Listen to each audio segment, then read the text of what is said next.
Welcome. I am Nick Elliott, your host. This is the Focused Life Podcast. I am the owner and operator of Focus Training here in Jupiter, Florida. For the last few years, I've referred to myself as a movement practitioner, and now I'm starting to dabble into what I kind of understand my role and my purpose here on earth as a facilitator. I want to help you bridge gaps within your life, bridge the voids within your life, okay, getting from point A to point B to point C all the way until you have basically run out of desire to, I think I've bridged all the gaps, I'm good, which will never happen, but you get my drift there. Having said that, all right, we take a look at each episode, we take a look at your life. I'm going to share my life experiences, what I have encountered, what I have had to let go of, what I have had to highlight as things that serve me versus don't serve me, and how I continue to make choices on a day-to-day basis. I do not have all the answers. I am not speaking any of this as fact. What I am doing is trying to provide you with a set of resources and insights that I have been able to gather throughout the last, let's say I'm 34, so let's say 34 years, but more so the last 5 to 6 years where I really started to identify with a deeper drive, a deeper purpose, having a mission here on earth, and what did I actually want to give back to life. That's the goal of the Focused Life Podcast. Join us for our next episode. All right, episode 4, the Focused Life Podcast. All right, episode 4, I wanted to jump into the booth and just get a quick session up while it's still fresh in my mind.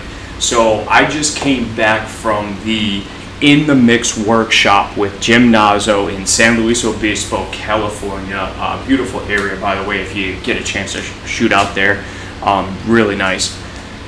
Having said that, though, so the In The Mixx workshop, really catering to movement practitioners, healthcare professionals, and when I say movement practitioners, I guess people that are practicing movement as well as people that teach and have built a business off of movement or personal training, anything within that fitness industry realm we could speak to here as well. But that's real. And what's interesting is through that experience, the workshop that I went through, as well as kind of the facilitator work that I've done over the last about year and a half now, there's where we come into contact with a lot of people who are transitioning out of other career paths to come into the fitness industry, looking for personal training, trying to build a business, realizing how passionate they are about movement and trying to get into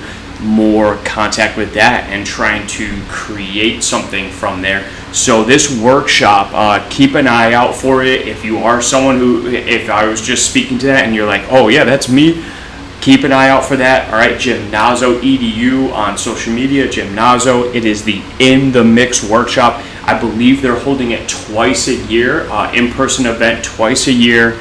And absolutely worth it, okay? Absolutely worth it. So I just wanted to jump on, give my recap, my experience of this workshop, as well as speak to what my intent was for going out to California to do this workshop, okay?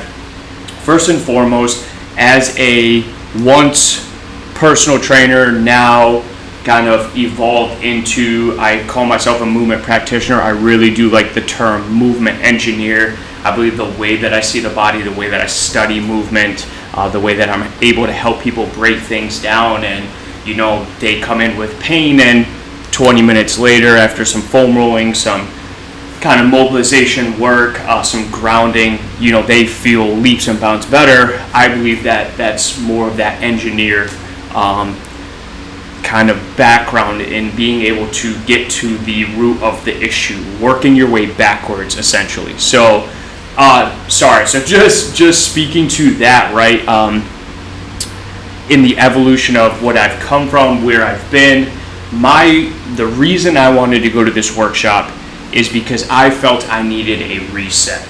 Now, even when I got there, it was really interesting, because when I got there, we were asked the question, why are you here? If you don't mind just giving a quick sentence, a quick share on why you're here, what are you looking to achieve from this? What are you hoping to achieve from this weekend?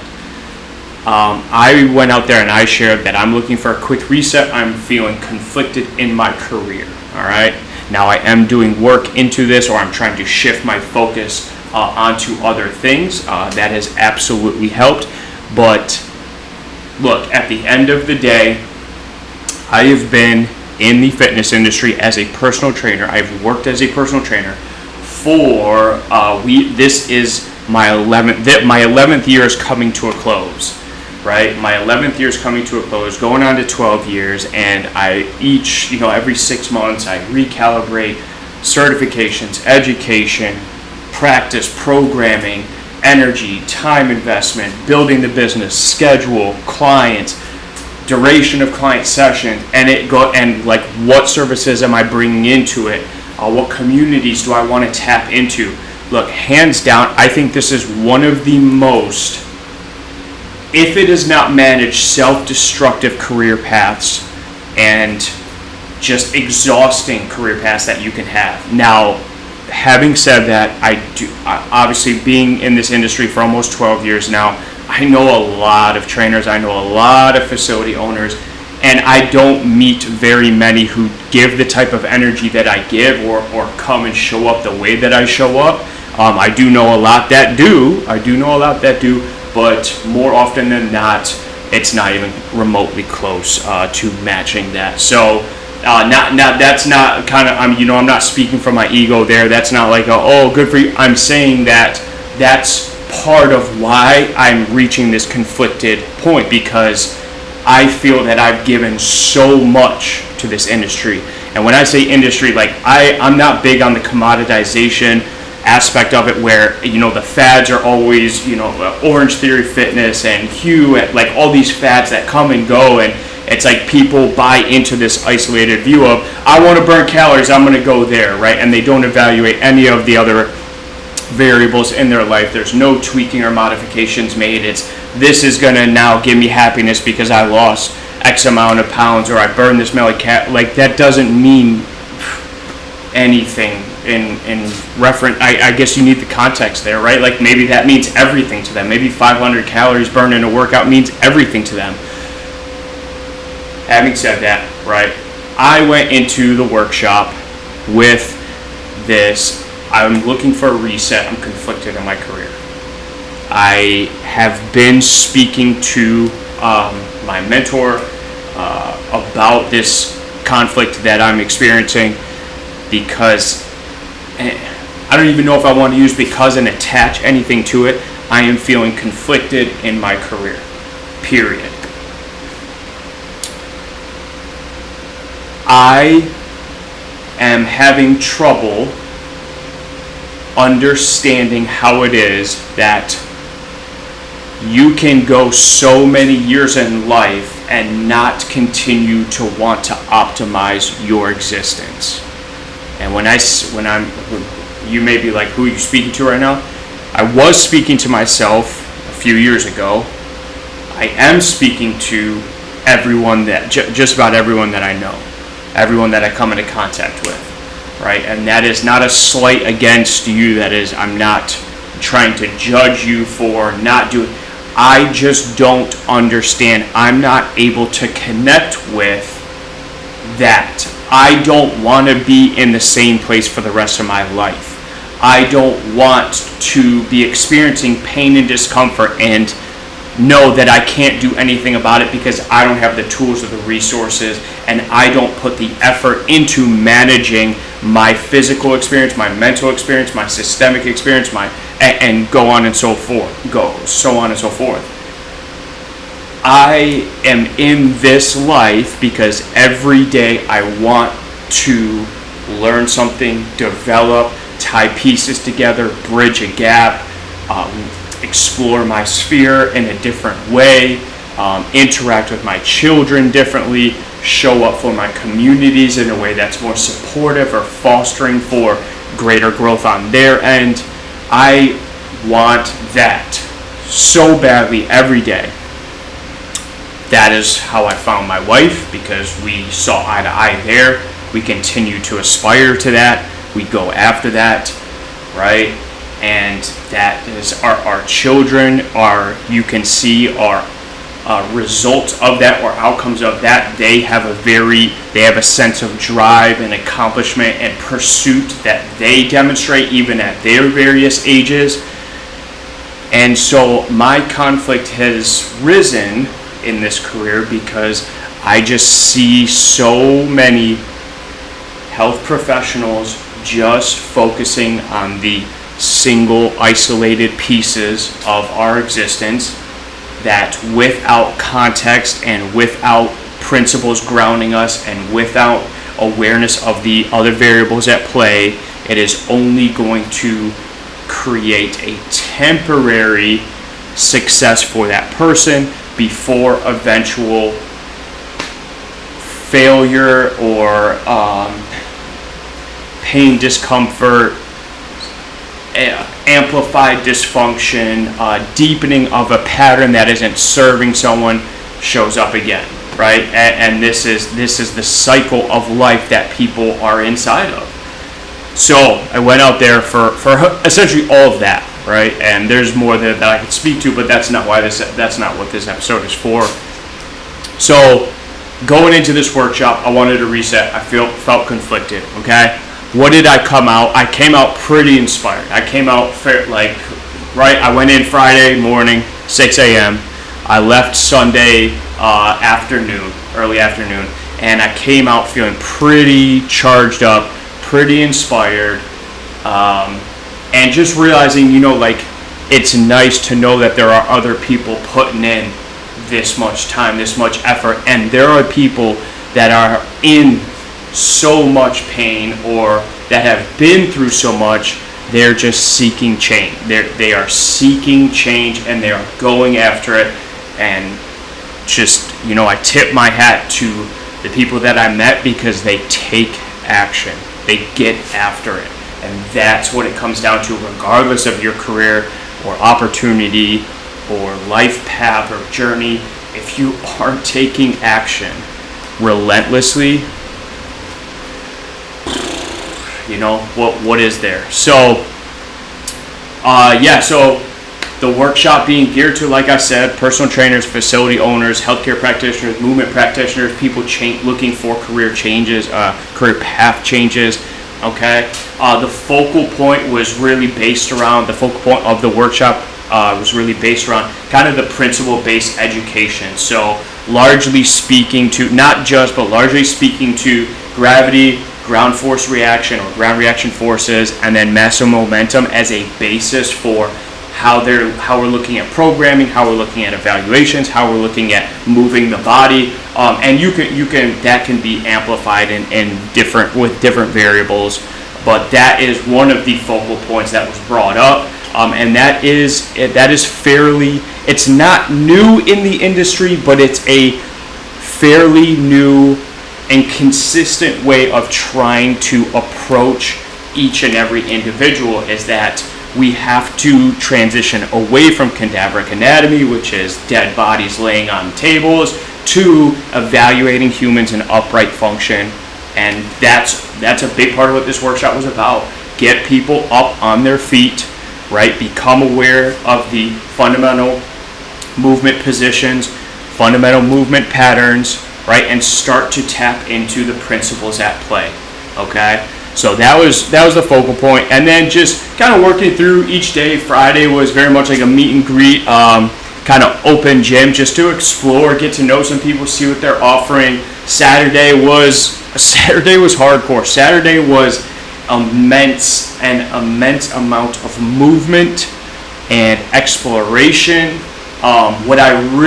This was probably the best part about this workshop from my perspective, is I'm a hands-on learner. I'm a very, right, like that's why I'm a movement practitioner to the extent that I am.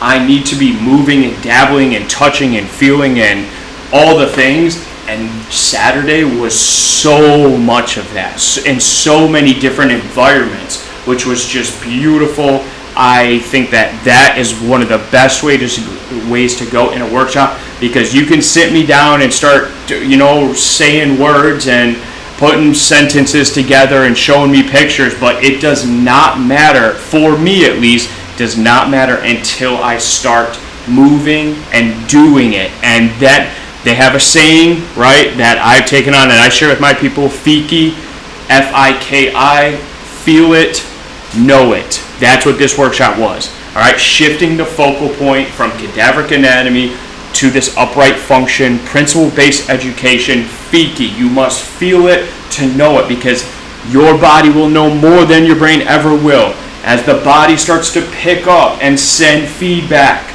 right, and movement data is streaming through, your brain is collating this information. This is, some people say this is consciousness, right? So that's what we're looking at right now. That's what Saturday was.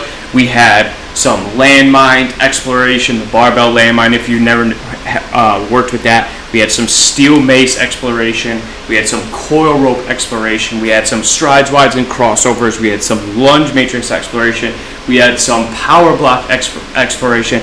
We had some rope flow exploration. We had a 12 exercise circuit workout to end the day with tweaks made to each one in the plane of motion, sagittal, frontal, and transverse, which essentially was 36 different exercises that we worked through to gain some experience and to really get in touch with what it looks like to be able to be on the fly, banging out a workout and real-time tweaks, right, for people that are suffering from this, or we're going to change the plane of motion, like I said, or now we're going to emphasize linear lines versus, the anterior and posterior chain, or now we're going to emphasize more of a helix, a spiral motion, and it's like that's what becomes possible. And within one day, we went about 8 a.m. to, I would say, about 5 p.m., and it was back to back, all right?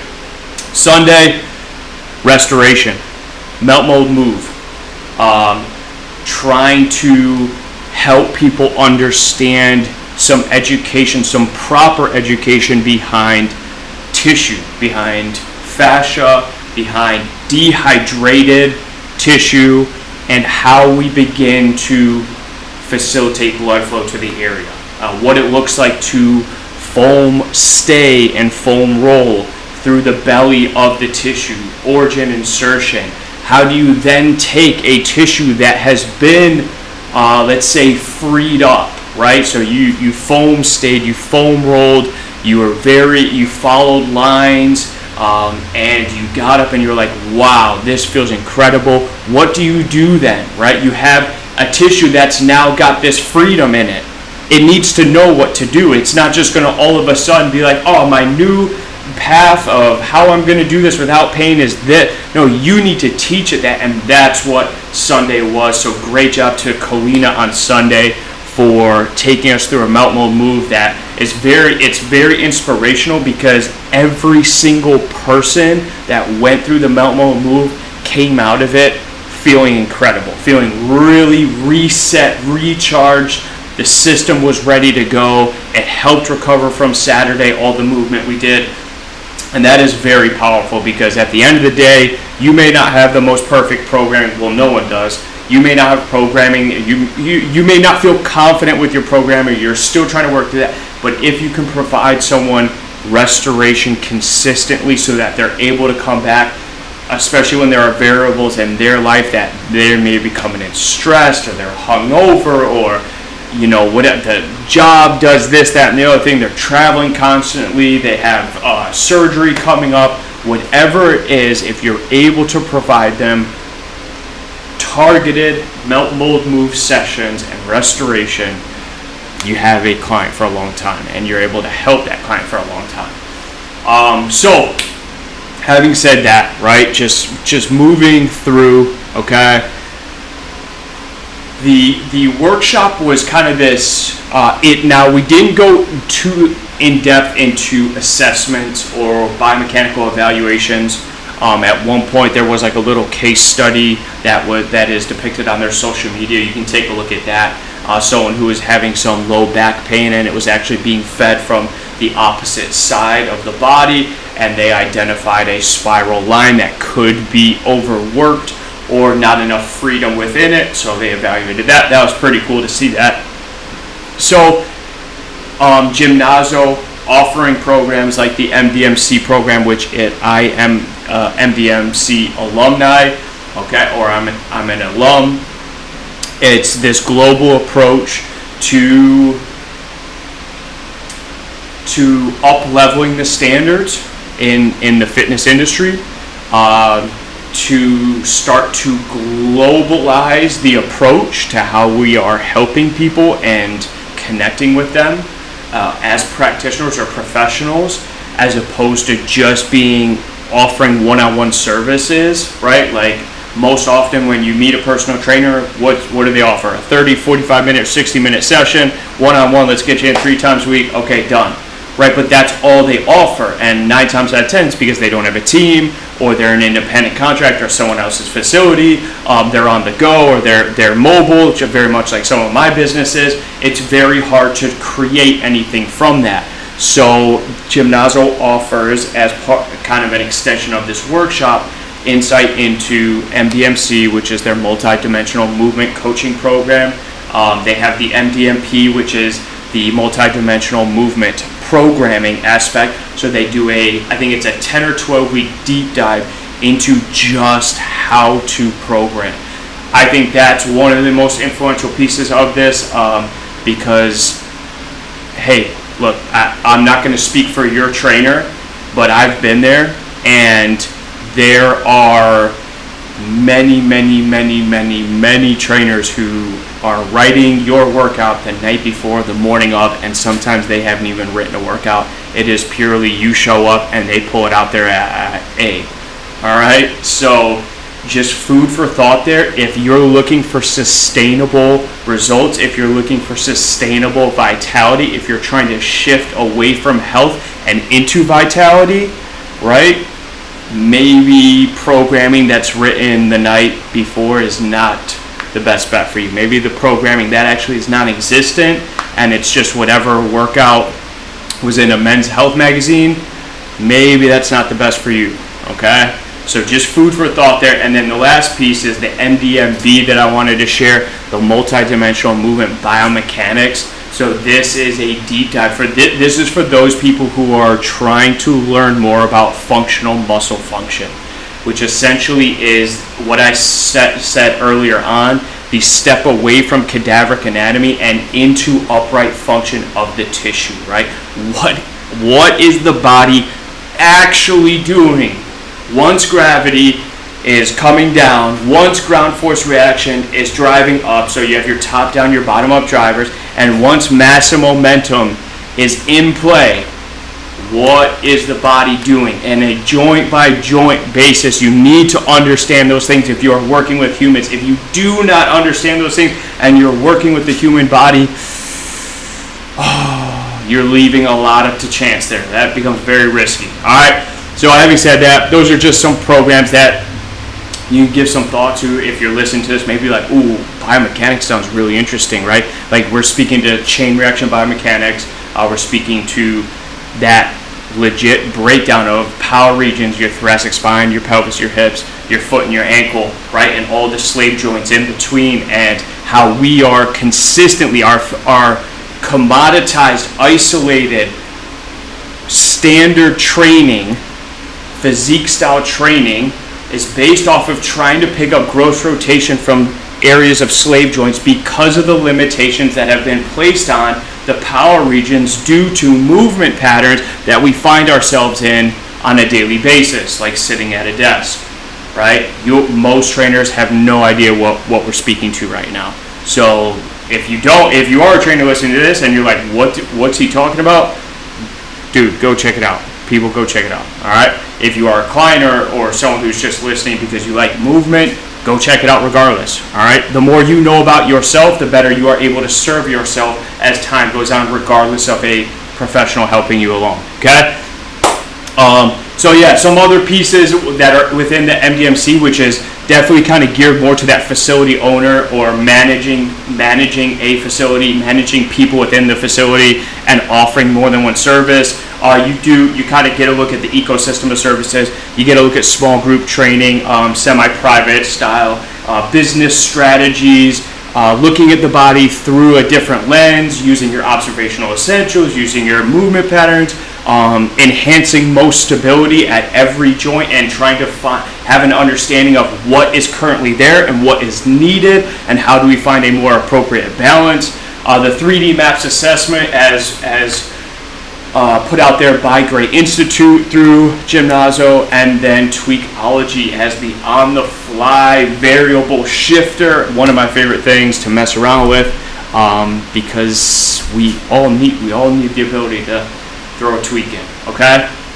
Especially when you don't have time to like step away and do a whole nother hour of, okay, well my knee's hurting, so now I'm going to step away and I'm going to foam roll and I'm going to mobilize this joint, and then I'm going to ground myself a little bit and try and find that stability in there, and oh wait, maybe I need a little mobility, and we don't always have that time. So I think it's very important for your trainer to be able to provide you a tweak so that you don't have to leave the action or the workout and you can stay inside of that. And if you're kind of asking me like, well, what does that mean? So here's a great example for you. Right, so at one point I was going to different facilities within the Jupiter area, different gyms, and most gyms offer like have a 1 week free trial, or like get your first workout free, or whatever it is. I was going and using those around because I wanted to see their business practice. I wanted to see their understanding of biomechanics. I wanted to see where they were. Right, I can't share all this information with you if I don't have a good knowledge base of the immediate area, the immediate environment. So one of them being, I'm not going to list their name, I went and did their workout, and actually a woman started to have knee pain during the workout. They took her out of the workout and they put her on a stationary bike, and they said, we're just going to have you go stationary bike for the rest of the workout. She was pretty disappointed. She was off in the corner, separated from the group, and I was like, oh, you're joking me. Like, come on. We have got to be better than that. We've got to be better than that. So what does Tweakology do? Tweakology allows you to keep that person in the workout, right, by providing them an appropriate tweak to provide support or bring in friends, vice versa. If you feel you need to take away friends, when I say bring in friends, I'm speaking to bringing in more connective tissue to support the area that's in pain, or back off the amount of connective tissue you've asked for, which is a very global approach. If you have more connective tissue, let's localize it and slow it down. Maybe you isolate the action. Now, the observational essentials, you need to know the action, the position, the height, the direction, the distance, the load, the rate, so on and so forth, right? You need to know these things, the environment, you need to know these things so that you can make the appropriate tweak, right? So if someone's having that knee pain, why are they having that knee pain? Are they having it when they push down on that foot, when they push off that foot? Are they having it when their body is swaying to the right, swaying to the left? Are they having it when their body's rotating right, rotating left? Are they having it when they're extending overhead or going down into flexion down towards the ground? Right? Like, these are all questions that a trainer should be asking himself literally within split seconds on the fly with you in your session. And they don't. Trainers do not do that. So again, food for thought for trainers listening, if you're looking to up level. And so the workshop, right? So I just I gave my intent going into the workshop, right? I talked about the programs that they offer and why I wanted to go out into the workshop. And what I realized coming out, as I said, I felt very inspired, felt pretty charged up. I asked myself, what was possible, what became possible from this? And I think one of the biggest things is honing in your context and being intentional with how you're setting intention, right? And when you're trying to build a business, when you're working with clients, and you're trying to offer more services in your ecosystem, even if you're a one-man show or a one-person show, then how are you going to go about that? And being very intentional in that is step number one, I think, is drawing attention to your intention, right? Then recognizing that my journey is unique, this person's journey is unique, and so on and so forth, is that we all got there a different way. We all ended up at that workshop through a different path, a different journey, but we have a very similar drive in that we are seeking change and we want to help our clients more than we currently are. So that's something for food for thought there, something to think about, is if you're falling into that category, then I think it's very prudent of you to look at some of these workshops, okay? And then I think the big thing, especially after Saturday's session, is the body knows more than the brain, the fiki, all right? Feel it, know it. You can try, but you cannot intellectualize movement. It's very hard to articulate the experiences that I've had in my movement journey through the last few years. I've tried, it's really hard. It's so much easier to let the body just speak to itself and to you internally, and your brain continues to kind of place like landmarks or like almost little flags of awareness along the way. Like, we were trying to do this movement and this is what showed up.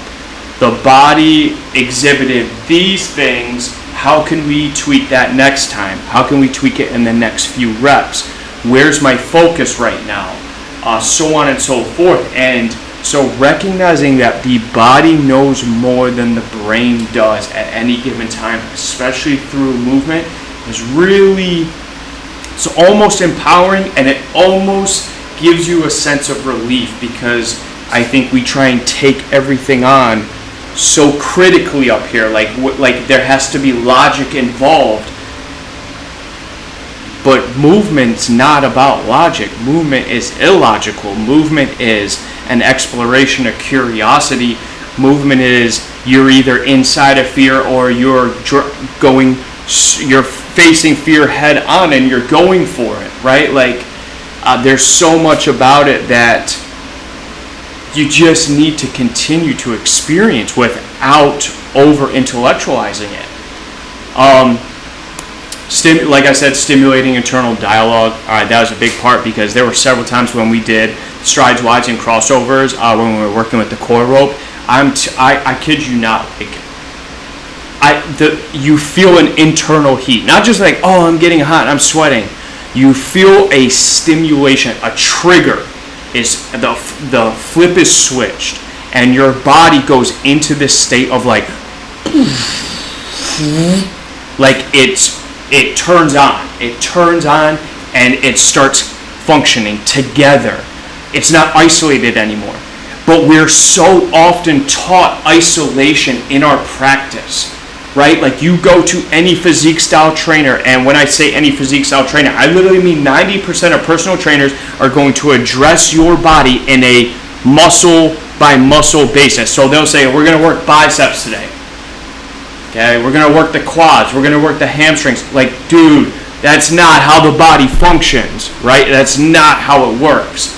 So you start to do some of these globalized views, isometric holds, isotonic holds, active tension through slower movements, very intentional positional awareness, and your body just turns on, man. Like, I wish I had a better way to describe it, but it makes me think of like a fire starting, and just once it's going, it's burning, it's hot, it's ready, it's energy, and that's what we are, right? I feel a gliding of my muscles and my tissue rather than a pulling and a struggle and, oh man, I can't do this, or loss of balance. Like, the body's like, boom, okay, here we are in our sphere of potential. We are in this right now. How do we want to show up? And I'll never stop chasing that. I love that so much. So yeah, and then if you stimulating internal dialogue, getting the system turned on, more capacity to explore your immediate environment. So just kind of opening the heart up to doing things outside the realm of your current understanding, your current physical understanding.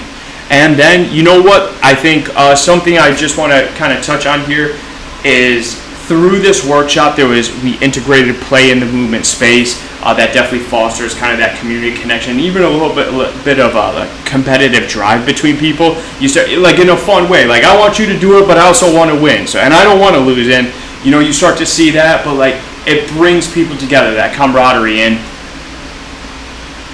then one thing that I really took away as an independent contractor, as someone who works for myself, and I don't really have a lot of teammates.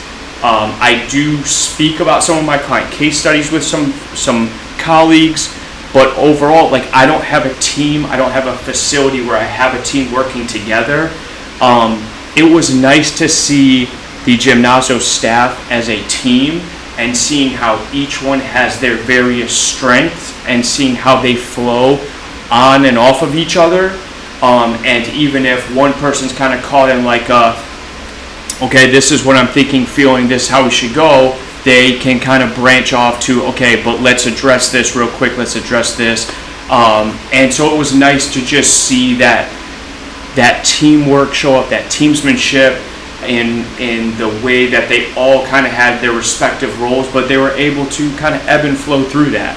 So yeah, that was pretty cool. That was pretty cool. And I think in the fitness industry, that's something that is quite important. It's something to keep in mind, especially as you're building a business, if you're going to be hiring trainers underneath you, if you're looking to graduate to more of a facility owner role, whatever the case may be, I think it's very important to make sure that your values align. It's very important to know that the people showing up are also going to seek out change. They're going to seek more knowledge and more growth and more education, and they are going to apply that. They're going to take action, right? I think it's become fairly easy to differentiate people who take action versus people who don't, you know. Not to speak down on anyone, because ultimately I want everyone to take action, because I used to be someone who's stuck in anxiety and fear, right? And now all I do is anytime I feel that, it's a communication system. It's letting me know I need to check in with something. I'm going to take action. Okay. Having said that, I just wanted to give a quick recap of the In The Mixx workshop. Again, thank you to Gymnazo Edu, B, Brianna, CJ, Kalina, Coach Kat, and Michael for hosting. There are more staff that just weren't there for the workshop. So just wanted to say thank you for that. And if you are a practitioner or a healthcare professional, anyone within the realm of the fitness industry, or just trying to work with people and help people, even if you're a masseuse, a chiro, a PT, a podiatrist, whatever, if you're helping the body in some way and you're looking for a more global approach, and you keep asking yourself, why isn't this working, or what should I be doing differently, or am I missing a piece? This is that bridge. This is that bridge, I'm telling you. So give it a shot. Get after it. All right, so that's going to conclude episode 4. Just a quick recap, a little bit different, right? Wasn't really much of a story or a journey, but just wanted to share my thoughts on the workshop weekend. And I will be back with episode 5, which I'm hoping is going to be my first interview episode. It's going to be pretty intense. I'm looking forward to that. I will see you soon. I will talk to you soon. I will hear from you soon. You will hear from me soon. I'm out.